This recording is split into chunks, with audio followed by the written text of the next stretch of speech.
मिल गया राह में द्रोण तले, पार्थ से वहां मुठभेड़ भई। कुछ देर बाद पर बात भई, फिर हथियारों से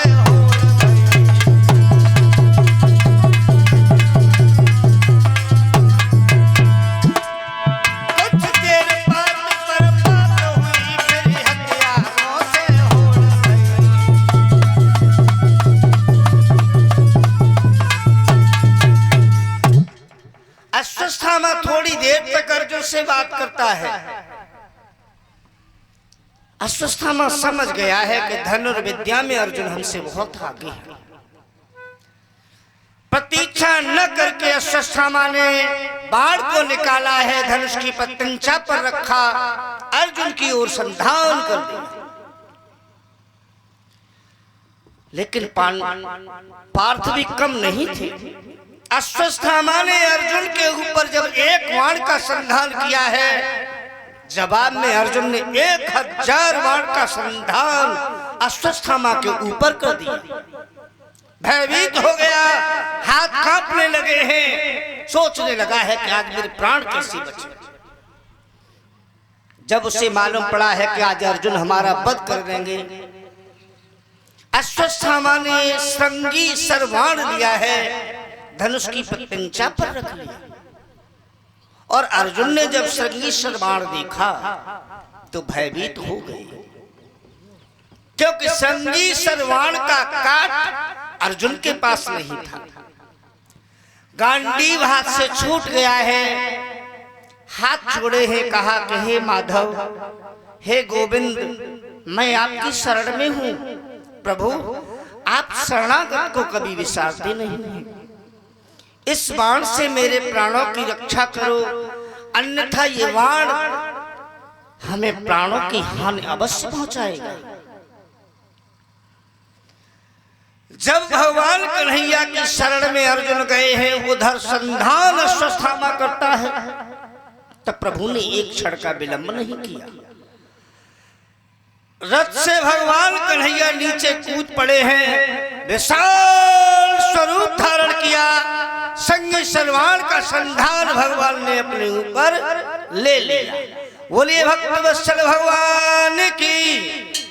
भगवान कन्हैया ने बाण का संधान अपने ऊपर लेकर के अपने भक्त के प्राणों की रक्षा की। अश्वत्थामा जब खाली हाथ खड़ा रह गया है, भगवान कन्हैया कहने लगे हैं, अर्जुन देर किस बात की है?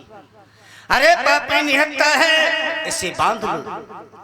अश्वत्थामा के हाथों को बांधा गया है, रथ के पिछले भाग में डाल दिया। अब अश्वत्थामा की वही दशा है जिस तरह से एक कैदी को फांसी के लिए ले जाया जाता है। बलपूर्वक अर्जुन उसे शिविर की ओर लेकर के गए, द्रौपदी के सामने खड़ा किया, कहा, महारानी द्रौपदी, जो भी सजा देना चाहती हो, पापी तुम्हारे सामने है, इसे सजा दो। द्रौपदी के मुंह से अश्वत्थामा के प्रति एक शब्द नहीं निकला। द्रौपदी ने कुछ नहीं कहा, लेकिन पवन पुत्र भीम वहां खड़े हुए थे। कहा, पापी, मेरे बच्चों की हत्या की है तुमने। बोले हैं भीम, ओ नीच कमान तान फिर तू, देखे ताना पाना तेरा, बिस्तरा बादिश दुनिया से उठ चुका अन्नदाना तेरा।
अश्वत्थामा को मारने के लिए उद्यत हुए।